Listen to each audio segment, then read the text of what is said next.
de água 7 vezes maior do que o da Baía de Guanabara. Por isso é chamada Mar de Minas. A construção do reservatório de água cristalina há quase 40 anos mudou a paisagem de muitas cidades e deu outro rumo à vida de milhares de pessoas.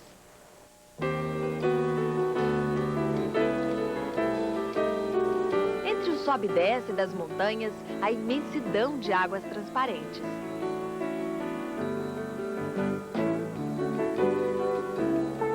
São bilhões de metros cúbicos encobrindo os vales das regiões sul e centro-oeste do estado.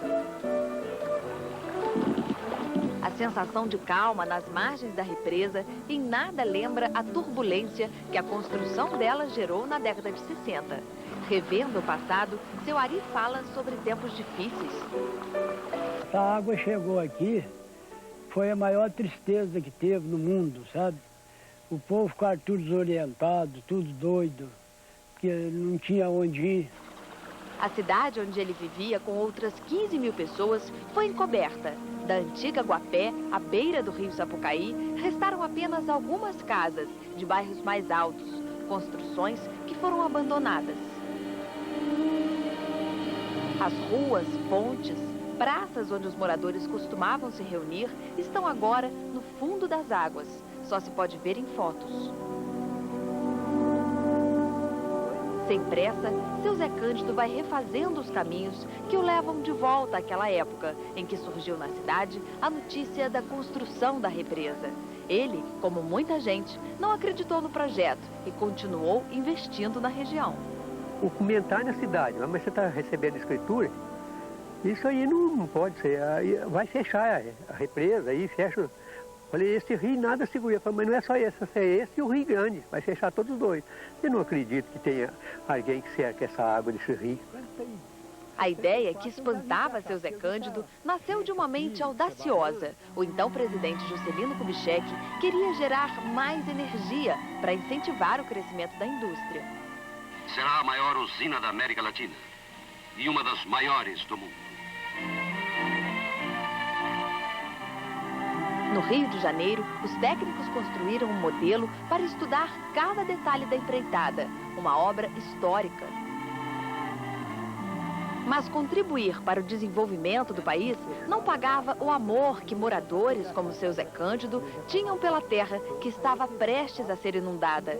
Ele aponta o lugar onde ficava o terreno dele. Na época, não se conformou em vender a casa onde nasceu e esperava criar os 4 filhos. Cheguei naquela fase de educação, eu vim aqui dar minhas terras para vocês que eu tenho idade, chorando, né? E ali falei e tudo aconteceu. Os moradores receberam terrenos em um local próximo para a construção da nova Guapé. De lá, assistiram surpreendidos ao movimento de tratores, britadeiras, explosões que abriram espaço na rocha para a invasão das águas. Para um povo que até hoje vive da agricultura, foi difícil trocar a terra fértil das margens do rio pelo solo árido do cerrado. As plantações não vingavam, um período de sacrifícios. Em vez de ser arroz que não podia comprar, comprava canjiquinha, que é a mais barata, sabe? E assim foi indo até melhorando.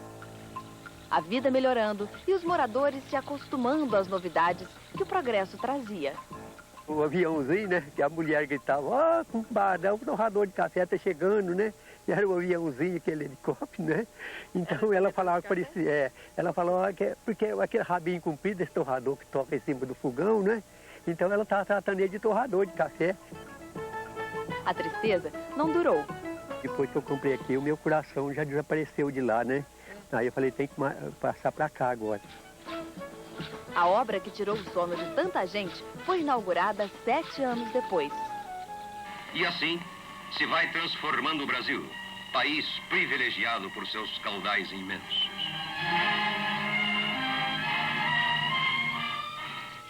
A usina, construída há mais de 3 décadas, é até hoje a maior geradora de energia do Brasil. Em Guapé, os moradores se adaptaram. Os caminhos de terra foram substituídos pelas balsas. E o conforto convenceu a saudade que o tempo passa e pode trazer melhorias. Muito pro bem, muito pro bem. O que perdeu aí, o que está desfrutando é muito melhor. Hoje nós temos conforto, tem energia elétrica.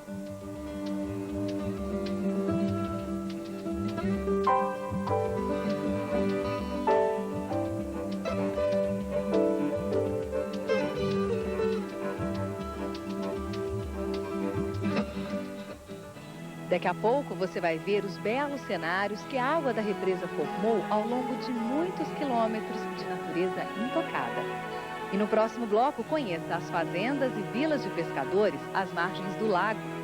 A receita de hoje é de um peixe muito comum na região. Em Furnas vivem muitas pessoas que se acostumaram à grandeza do lago e à simplicidade da vida. Fazendeiros e pescadores da região mantêm hábitos antigos que parecem impedir que o tempo passe para eles.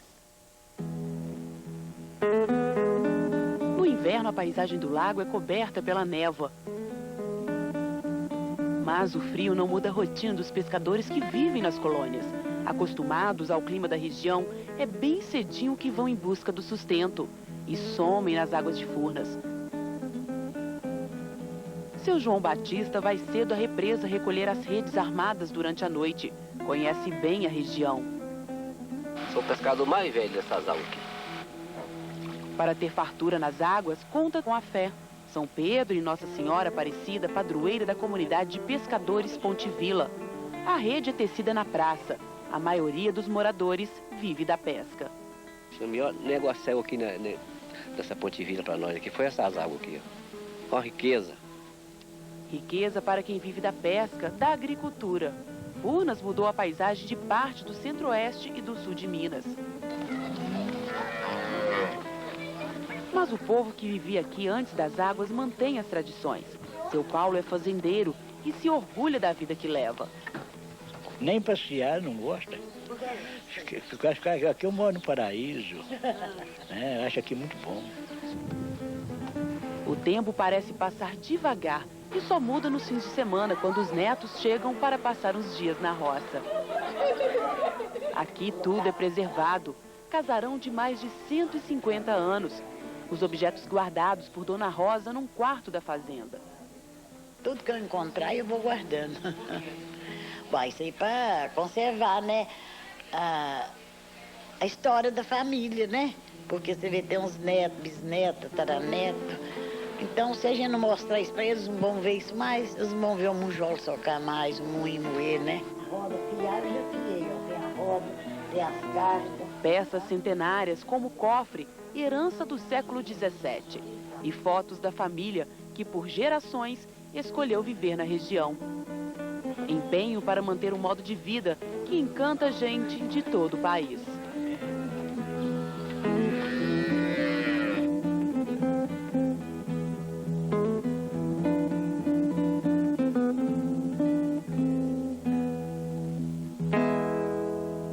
O Terra de Minas vai ensinar hoje um prato escolhido por grande parte dos telespectadores.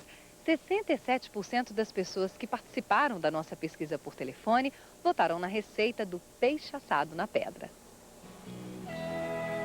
O nome do prato vem do tempo em que se cozinhava em fogão feito de pedra. E ainda hoje, as mulheres das colônias de pescadores de Furnas, como Dona Neném, usam lenha para assar o peixe.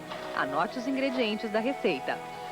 Para fazer o tucunaré assado, vocês vão precisar do tucunaré, a cebola ralada, a manteiga, o alho, o sal e o tomate.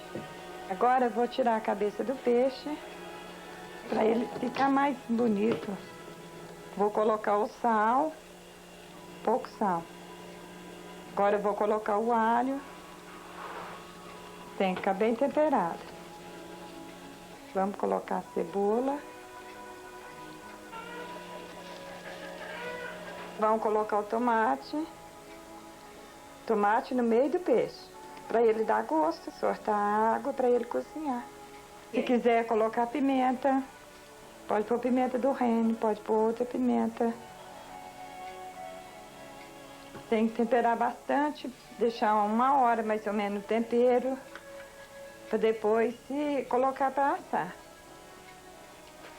Agora o peixe já está temperado, né? Agora vamos passar manteiga para ele não secar, né? Bastante manteiga. Passa a manteiga dos dois lados para ele ficar macio e para ele ficar mais saboroso e para ele ficar bem assado, né? Eu vou furar o peixe para o tempero entrar. Enquanto o peixe põe o tempero, agora eu vou fazer um molho de tomate para colocar por cima, para ele assar. Molho simples, só o tomate, o tempero e a manteiga.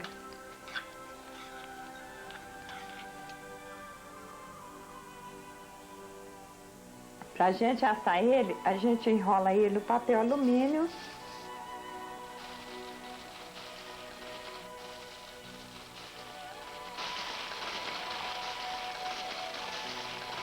Agora já está enrolado, vou levar ele no tabuleiro para me levar para o forno.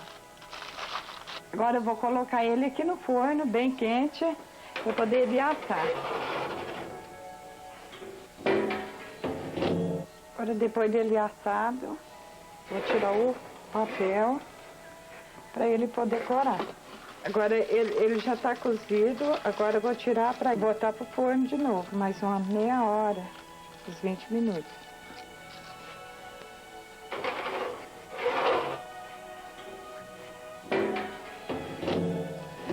O peixe está pronto. A gente está vendo que ele está coradinho. Está na hora de servir. Agora nós vamos servir ele com a farofa, que fica mais gostoso, né?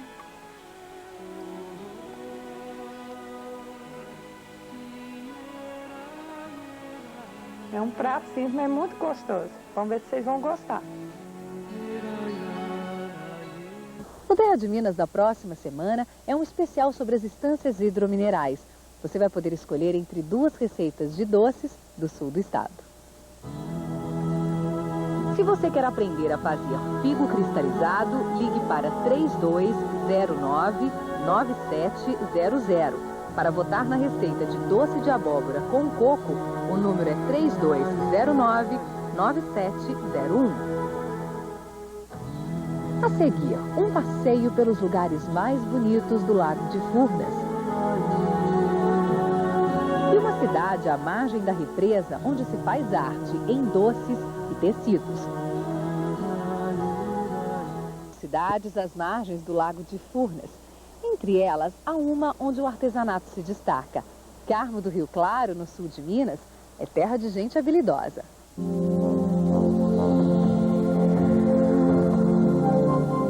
No casarão antigo, exemplos do talento dos moradores. Aqui, o artesanato é tradição há várias gerações, herança dos costumes do período colonial. Nesta casa mora a doceira mais antiga de Carmo do Rio Claro. Dona Teresa faz doces cristalizados e de frutas em calda. A receita não mudou em 70 anos de serviço. Só fruta, água e açúcar. Nada de conservantes. O jeito de fazer é igual? É igual. Só fazia fogão de lenha, né? O ajudante de Dona Teresa é o irmão dela. Seu Nenzinho prepara com paciência as frutas para o doce. Até mexer essa de doce dentro eu mexo. Você sabe fazer doce também? Sabe fazer? Aprendeu com ela? Não. Aprendi com a minha avó também. Saborosos e bonitos. O mamão verde e a abóbora são trabalhados à mão. Essa ideia começou de uma senhora que chamava Nicota Paiva. Ela bordava muito bem, os doces dela eram uma maravilha. Ela punha até as notas musical nos pedaços de doce de mamão, mas só que era tudo o tamanho bem grande. Hoje os desenhos são menores, mais delicados. Flores, paisagens e palavras. O que é bonito é, você olha e fala assim, nossa, deve ser gostoso. Um doce feio não dá apetite. Então é onde a gente esmera bastante para, né, que o pessoal compra muito com os olhos hoje, come com os olhos. Fátima aprendeu os segredos com a bisavó. Hoje tem 30 empregados. Vende cerca de 15 mil quilos de doces por mês. Com tachos de cobre e muito capricho, o desafio dela é preservar o modo de fazer artesanal. É uma maneira arcaica, mas a gente não muda, certo? Eu acho que é isso que o pessoal gosta, a gente não muda nunca a receita do nosso doce. Outra tradição que veio das fazendas desde a época dos escravos, do som das madeiras dos teares, movidos pela criatividade das artesãs, a tecelagem se tornou um dos setores mais importantes da economia em Carmo do Rio Claro. Você fazer tudo. Dona Nésia faz questão de preparar o fio que usa para tecer. Ela carda e fia a lã que vai se transformar em tecidos, colchas e cobertores. Uma colcha dessa tecida aqui, você pode lavar até todo dia. Sabe quanto que ela dura? 100 anos. O antigo tear é relíquia de família. Da minha tataravó passou para a bisavó, depois passou para a avó, né? Da avó passou para minha mãe. Aí quando eu comprei ele era da minha irmã mais velha. Dona Nésia tem orgulho de ensinar o ofício. Aqui eu ensinei para muita gente. Quem não aprendeu comigo, mas aprendeu com quem eu ensinei. Pelo menos 10% dos moradores da cidade trabalham tecendo, uma atividade que movimenta as marcenarias. Eles são fabricados em jatobá, uma madeira resistente usada até nas engrenagens. Cada tear demora de 4 a 5 dias para ficar pronto. O pessoal aqui trabalha o dia inteiro, então entra cedo no tear e fica o dia inteiro. Então tem que ser uma máquina que resista ali trabalhar o dia inteiro, né? O banco tem regulagem para frente, para trás, para baixo, para cima. Então de acordo com o tamanho da pessoa. Trabalho minucioso na oficina, na tecelagem e nas cozinhas. Os moradores de Carmo do Rio Claro descobriram que são os detalhes que transformam uma atividade em arte.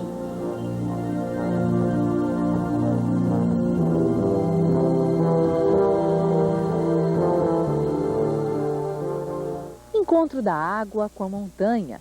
Os braços do Lago de Furnas abriram caminho entre as rochas, no meio da mata. Lugares onde a natureza ainda exibe cores e formas originais. Um cenário exuberante que esconde muitas surpresas. Quase à beira da rodovia MG-50, que liga Belo Horizonte a Capitólio, um pequeno poço de água limpa exibe o fundo de pedras claras. É só uma amostra do que vem a seguir. Descendo pela cascatinha, chega-se à Lagoa Azul.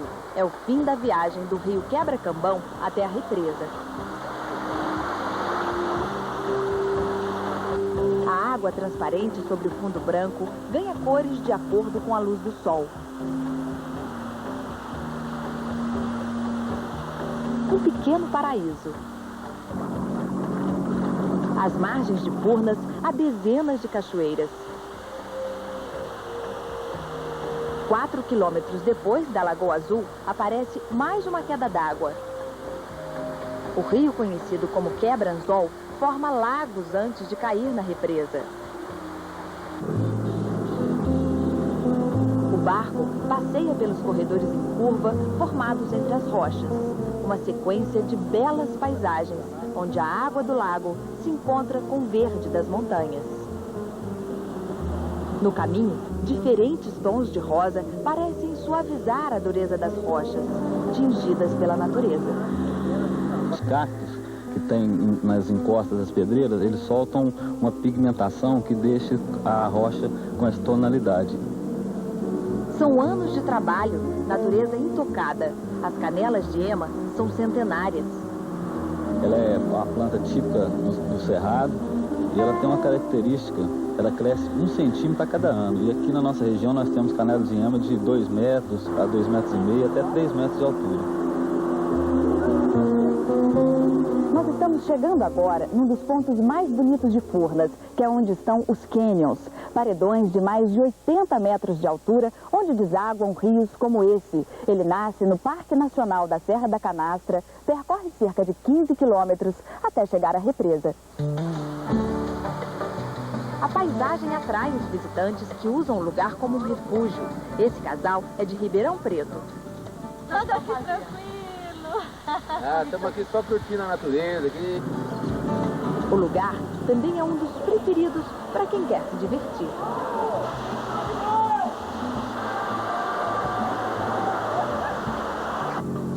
Cenários que marcaram a infância do engenheiro Alberto Mendes, até que há 15 anos ele deixou a capital para se render ao sonho.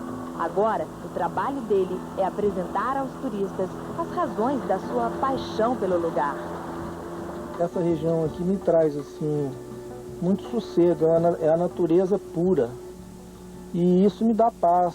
Eu tenho contato desde a hora que eu acordo até a hora que eu durmo, o silêncio, os pássaros, essa alegria da vida mesmo com a natureza. E o encanto não é só dele. Na cidade de Capitólio, a menos de 300 quilômetros de Belo Horizonte, o bairro de Escarpas do Lago é a versão mais sofisticada do turismo na represa. Nas encostas íngremes da região, há muitas mansões. No lugar de carros, as garagens guardam lanchas. Em Escarpas do Lago está a maior concentração de embarcações em águas fechadas do país. E aos poucos, outras imagens do litoral foram surgindo. Dentro da cidade de Capitólio, a prefeitura construiu essa praia. No calçadão, Ondas, homenagem à Copacabana. E este é o Cristo Redentor de Furnas, presente de um morador para quem viaja de balsa pelo rio Sapucaí. Este é o começo do caminho para uma outra maravilha natural da região. Seguindo por cerca de 30 quilômetros na estrada de terra, que vai até Guapé, outro espetáculo das águas. Na Cachoeira do Paredão, elas descem pelas escadarias de pedra.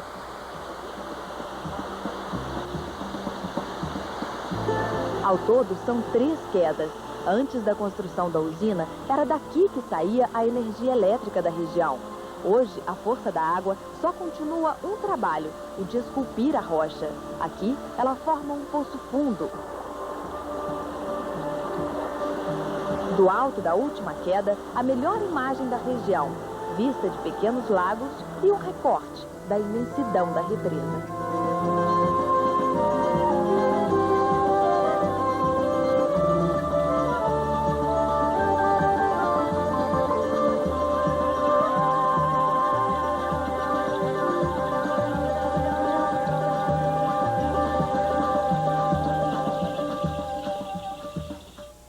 Terra de Minas de hoje fica por aqui. No próximo programa nós vamos viajar até as estâncias hidrominerais do sul do estado. Não perca! A gente se encontra no fim de semana que vem. Até lá!